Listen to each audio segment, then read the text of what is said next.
ารณาโดยแยกกายแล้วฉันบิณฑบาตเน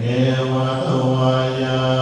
ไม่ให้เป็นไปเพื่อความเพลิดเพลินสนุกสนานกามทายาไม่ให้เป็นไปเพื่อความมองมันเกิดกำลังพลังร่างกายกามันตนายาไม่ให้เป็นไปเพื่อประดับนาวิภูสนายาไม่ให้เป็นไปเพื่อตกแต่ง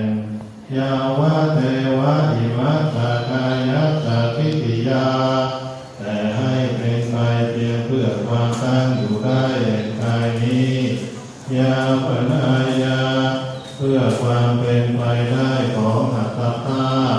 วิหิงโสภารกิยาเพื่อความสิ้นไปแห่งความลำบากทางกายพระมัจจริยานุกายาเพื่ออนุเคราะห์แก่การประพฤติพรหมจรรย์อิติปุรานันจะเวทนังปฏิทังคามิด้วยการทำอย่างนี้เราย่อมระหับเสียได้ซึ่งทุกขเวทนาเก่าคือความหิวถ้าวันจะเวทนารับและไม่ทำทุกขเวทนาใหม่ให้เกิดขึ้นยาตาจะเมปวิสติอวัจจตาจะพาสุวิหารโอชาติอันหนึ่งความเป็นไปโดยสะดวกแก่อัตภาพนี้ด้วย